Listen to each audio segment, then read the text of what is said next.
Good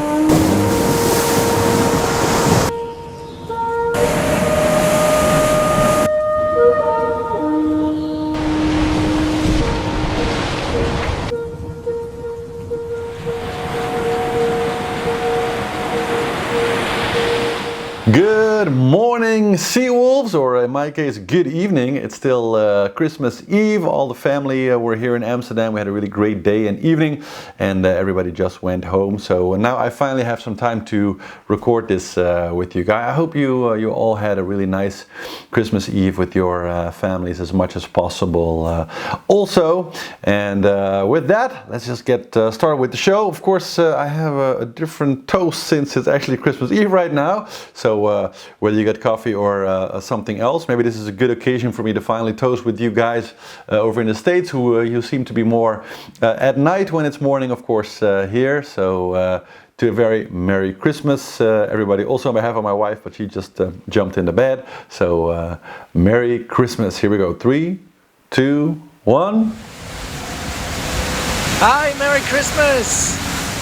This is completely exceptional. Look at the spray. We're doing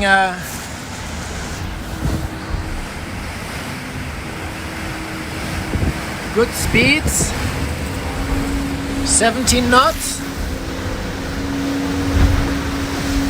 and 13 knots of breeze.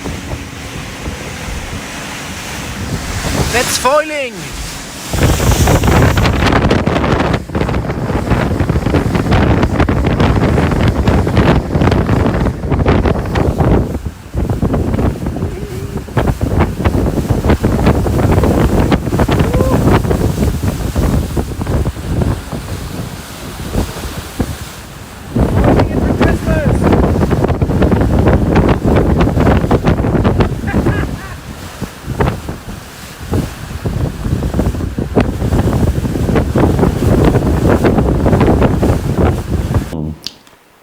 Very nice Rioja, actually.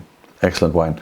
So, good news. Well, let's really shortly, the Trofeo Jules Verne, no real updates there. So team still on standby, no weather window as of right now. So, you know, maybe somewhere in the first week of the new year or maybe the second week of the new year, we'll see. But for now, at least for the next 14 days, still nothing. So we can be short about that, which brings us, of course, to the upcoming race. I'm really looking forward to it. And the first piece of good news is that I will actually be racing in the virtual regatta. So if you actually check, I can bring you guys here into my campfire screen. Here is my beautiful boat. I'll be racing under the name Sea Wolves TV, which was already my handle in the virtual regatta. So I picked, as you can see, also the color that kind of goes with us. And if I put on the sails, so I went for the full extra package. I have the class 40 with the foils and everything. So the start, of course, on the 26th. So 1 day and about 6 hours as I'm taping this. Tomorrow it will be more or less 1 day, I guess, 24 hours to go when this goes live, maybe even slightly less. So if you want to race me personally, I'm going to try to really put some time into it, make the best out of it. So if you guys want to join me in this virtual Sydney Hobart, I think that'll be a lot of fun. And to that end, because in the virtual regatta, of course, they are racing the real Sydney Hobart, and that's what this episode is really about, kind of all the different parts of the Sydney Hobart and the different tactics that we have there. So let's just jump right in and have a look. Let's start with a grand overview of the race, I guess, just to get started. So the first part, of course, is exiting the harbor here. So that's the first part. We're going to be discussing that in a minute. But once we've exited the harbor, so then the race is going to take us more or less from here, Sydney, past the southeast coast of Australia, into kind of, well, let's call it just the cannon. So this is kind of the exit of the Bass Strait, of course, here. And you can kind of see already here on the map that there's definitely this kind of land mass here that you can see, you know, which is kind of also a shallower area. So of course the water here speeds up, making the weather kind of on the other side here can be quite extreme. The Bass Strait is really known for that. So that's a very interesting part of the race once we get into there.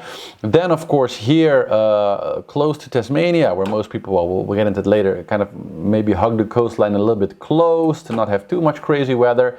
But then, as you kind of get to the bottom of Tasmania, kind of the southeast part of it, of course, here we're really at the mercy of the weather, because basically the next stop there is basically Antarctica. So this is massive Southern Ocean weather, basically, and so this particular area, they kind of call that this here kind of a storm bay, let's say, in a grand view, and that's not for no reason. So the weather there can be very, very extreme. And then, of course, the final part is kind of making our way up the Pacific River. I think it's this one, but as we'll zoom in, we'll check that. And of course, that can be an area where all of a sudden you're out of wind. So, well, let's just take it step by step. But so the overall route basically looks like this. We get out of Hobart, down, across the Bass Strait, past Tasmania, and then up into Hobart. Yeah.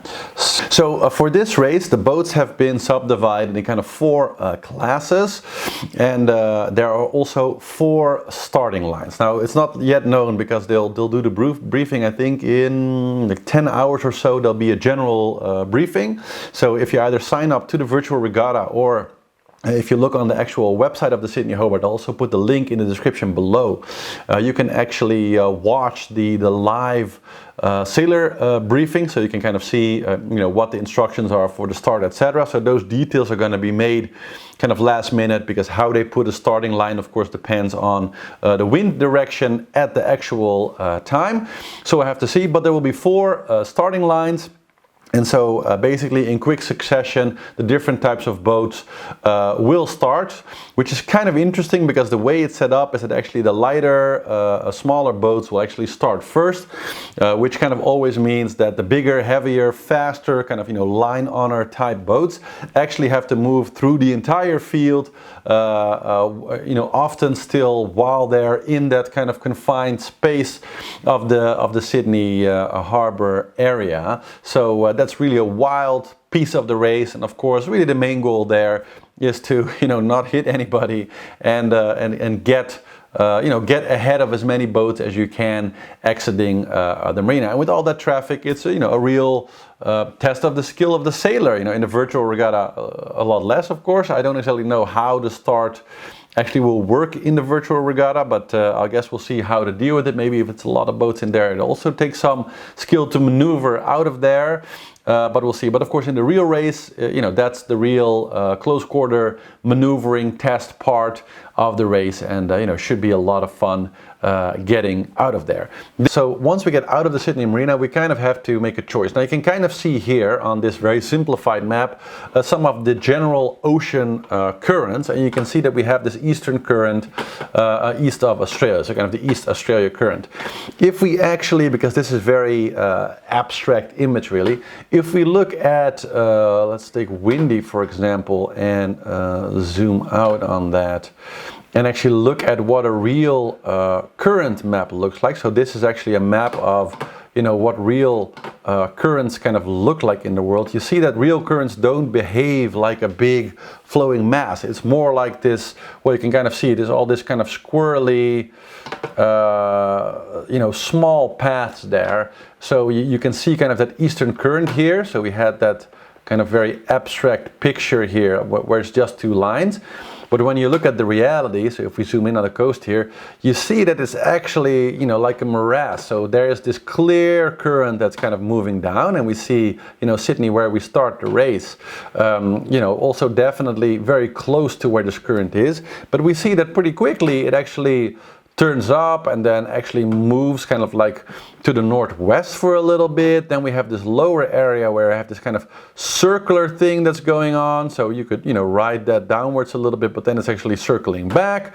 And then we have this kind of different currents that are kind of coming out of the Bass Strait right now that are moving kind of in different directions. So that current is anything but steady. And if we actually look through the prediction, so if we scroll a bit forward, you also see that it actually, well, actually pretty steady right now, but it does move and kind of squiggle a bit about. And so that brings us to the first choice, because of course this is just the current.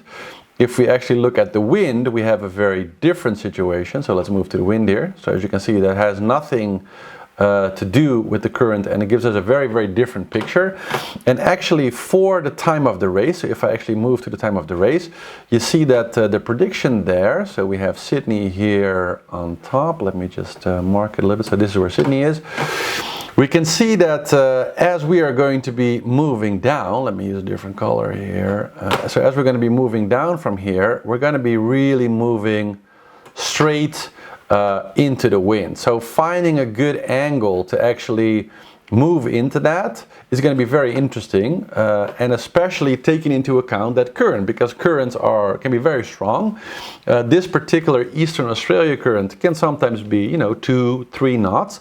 So especially for the smaller boats in the race, if your boat is going, let's say 6 or 7 knots, like my boat that I always sail, it cruises at a speed of about 6.5 knots, sometimes like 7.2 or something is kind of a good good cruising speed for me.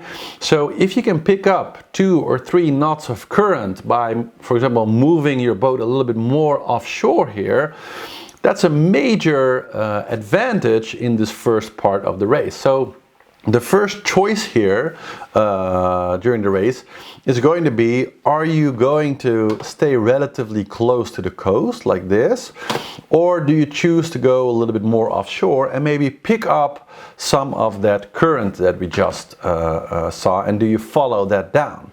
Because maybe at first, it might seem like the boats that, hug the coast a little bit and just make for the shortest path are on day 1, maybe day 2, are going to be looking kind of good.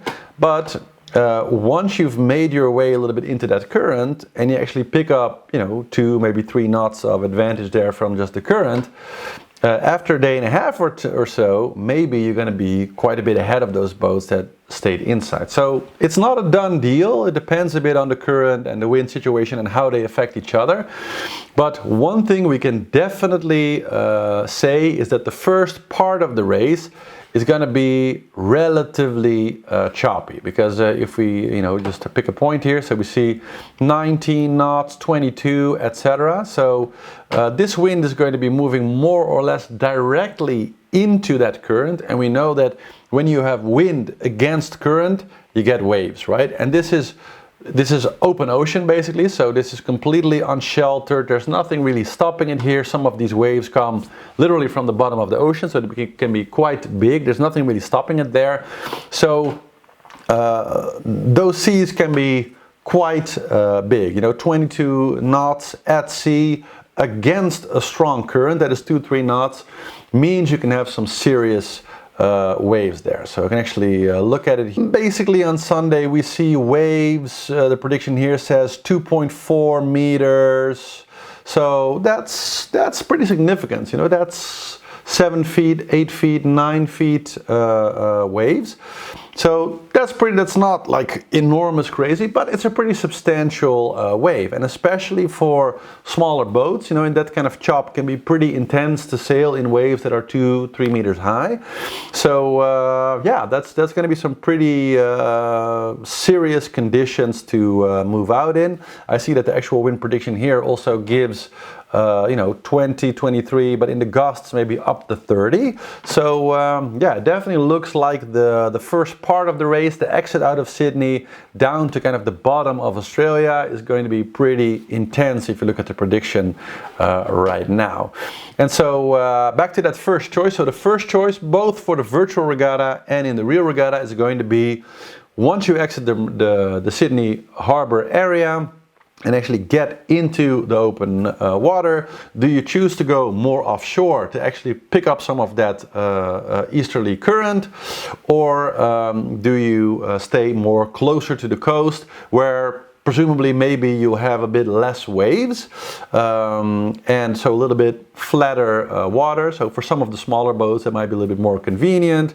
And of course, there's always the question of many of the kind of the line honor boats, that maybe there are some situations in this particular situation why you want to maybe stay a little bit more closer to the shore. But then if you know, one or two of the boats decide to go offshore and seek for that advantage, then what's the rest of the fleet going to do, you know? So in this type of situations, it really only takes one or two of the leading boats to actually go offshore for a lot of the other boats to say, well, maybe we wouldn't have gone there if it was up to us, but if we want to stay up in the race, if we want to also go for that advantage, we'll see how it goes, and you know, maybe they'll move you know, a little bit more offshore also. So that's a pretty good bet that some of that is going to happen.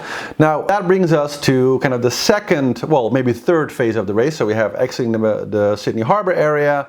Then once we're under the bridge, we're into the open water. It's, do we go more offshore or not? Then of course we get to kind of the bottom of Australia, where the beginning of the Bass Strait, so kind of this area. And as we zoom in on that, let me delete this for a second. So whenever you have wind and water kind of moving around a land area, you basically get kind of, you know, a cape, like the Cape of Good Hope, or you know, any particular area where it kind of you know, is like a sheer standing into the sea. You always get fairly harsh conditions, and so you can already see that also here, where you see this kind of orange. Let me this. So we have you know, an area here where the wind is clearly increasing, and you almost always see that. So you have a similar effect when you have this here. There's kind of like a cape. You know, same thing here. We have kind of a cape wherever you have a big sea mass kind of moving past a land mass like that sticks out a little bit, like this does. You always get kind of strong conditions, and so the fleet might, you know, get there, like the faster boats after maybe you know, 2 days or so. The slower boats maybe a little bit later than that. But so if we move a little bit up in the prediction and go to about a day and a half, maybe 2 days later, we see that things get a little bit better in some way, in that the stronger weather kind of moves up. So we have slightly lighter winds here.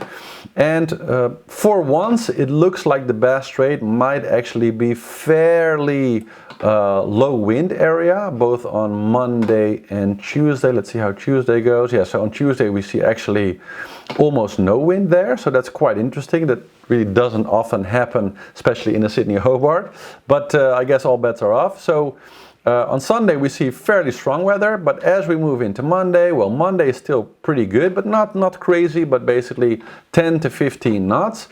And we do see that as far as direction goes, it looks very unfavorable, right? So any boats kind of moving in here is going to be a bit of a tacking battle. So they'll have to choose whether to move closer to the Strait or to kind of, you know, tack further away in order to kind of get past that. But it's going to be a very, very interesting battle, especially because yeah, here the weather, the wind, the waves can be very tricky because we have this. So I can actually show that better here in Medio. So you see that we have this kind of land mass. If I turn off the wind here, you can see a little bit better.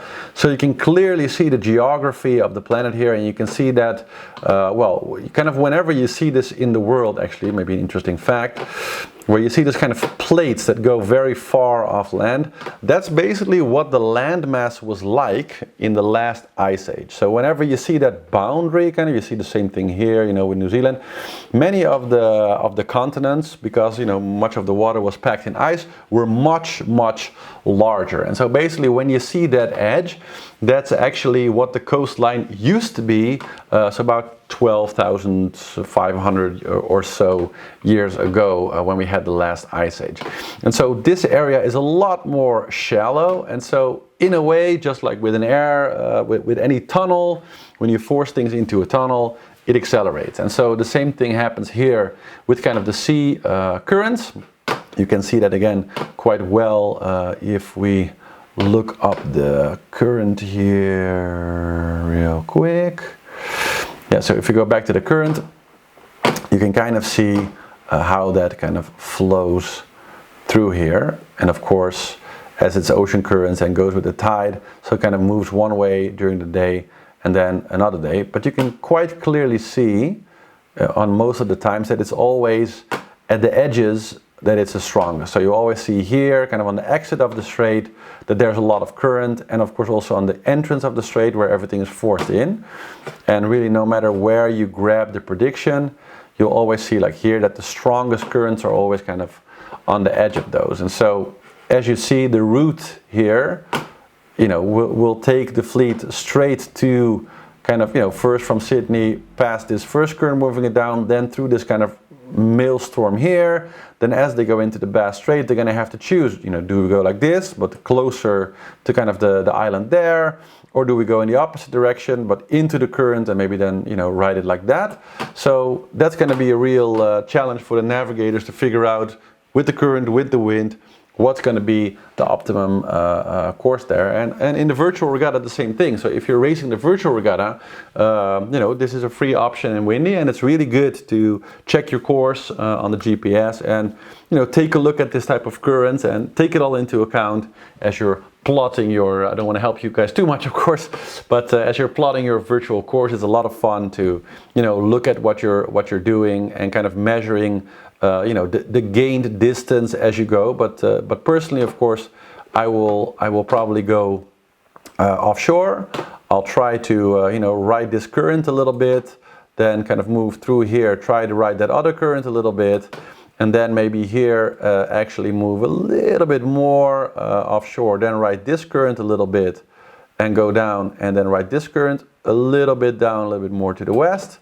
And then as we come in, well, this will kind of be we'll have to see what the situation is there that I don't quite know. We'll have to see once we get there. But that's definitely going to be more or less my strategy. And of course, this line can be very different. Could be full of you know, hooks and ladders and different things depending on what the wind is going to do. But as far as the current, that's going to be you know, my more or less the ideal line, I guess. Let me get rid of this. Yeah, so let me get back to the wind prediction here. So once we've potentially crossed this very difficult area where it looks like it's going to be fairly light, of course, then we get into you know, day 4, well, day 5, I guess, 5, 6, 7, etc. And so let me delete this.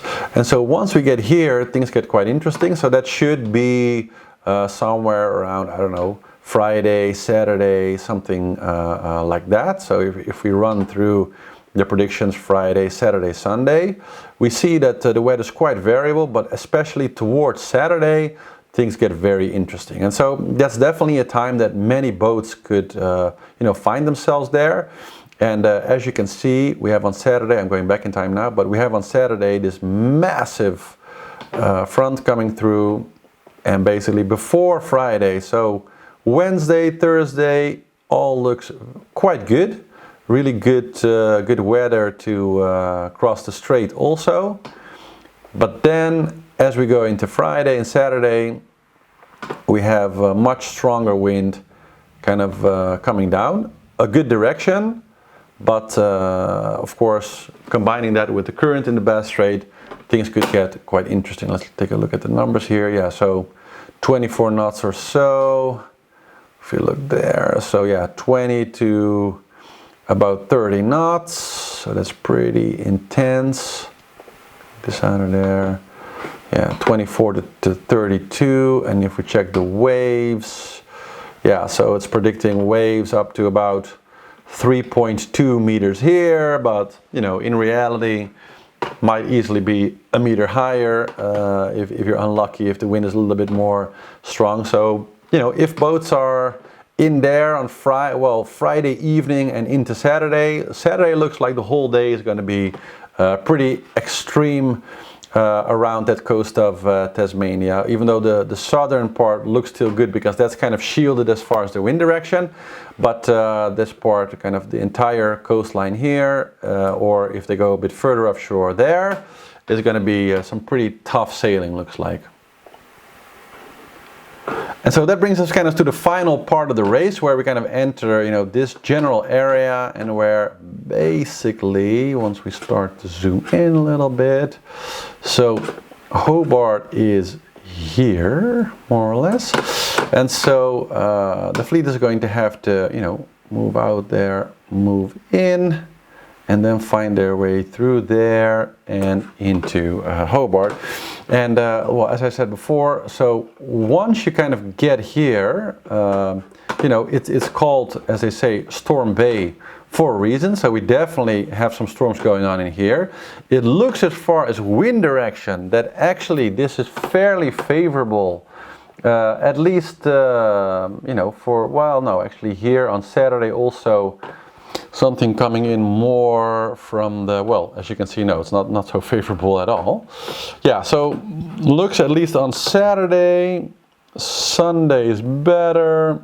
Yeah, looks like Saturday could be quite interesting, and that's gonna be some of the faster boats still. But it looks like basically Friday is pretty good. So you see variable light winds, and so it can be bad in the sense that because you have high cliffs and areas like that, you can be completely becalmed there, and that area is kind of famous for sometimes having boats just stall there for hours and hours, and maybe even lose the race in that final stretch by just getting stuck there for a long while. It looks like Friday that could, at least the first part of Friday, looks like we have almost no wind in that whole area. But then by the end of Friday, wind's going to come up first out of the north, so that can be tricky because it's kind of coming over land. Then we have on Saturday this big storm coming in from the east side, but also on the west side we see strong weather coming down, kind of going around that that cape that they have there also, and then moving straight into Storm Bay. So looks like Saturday could be a very potentially interesting day for some of the boats to come in, and then Sunday, that's kind of the last day we have in a prediction, looks again much lighter. So Sydney there, oh, I got the pig, and from there, first choice, do we go offshore or do we stay a bit more inshore? Looking for the current, looking for the wind, what will the options be? Then Tasmania, well, we have current that we want to work with us. We have this kind of meal storm of current here, but we can also have, maybe wind coming from the wrong side. So that might turn into a pretty long and intense tag battle with the wind coming completely from the wrong side as they're moving into the Bass Strait. Then going past Tasmania, we might get some pretty extreme weather depending on when the boats get there. Some might have pretty light conditions, some might have very heavy conditions. And then for the last part, moving past Storm Bay and up the kind of the coast and into the river there to actual finish in Hobart.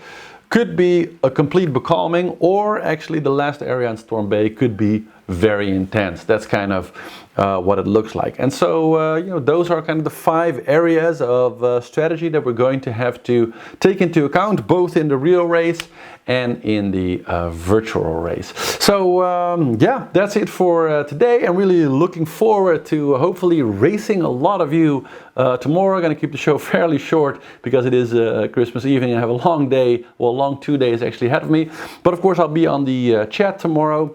Maybe I'll do a little live streaming while there's actually the start of the race, of the virtual, both the real race and the virtual race, because it might be fun, but I have to see if it's technically feasible at the location where I will be. We'll see how it goes, but I'll definitely be available on the chat also during the premiere, of course, tomorrow morning. So yeah, hope to see you all during the race. Hopefully race some of you on the virtual race. And I'll see you all next week. I guess the next show is going to be on the 1st of January. So for now, have a great Christmas and a great end of the year and a happy new year. And see you on the 1st of January. So I'm going to be waking up with the Sea Wolves.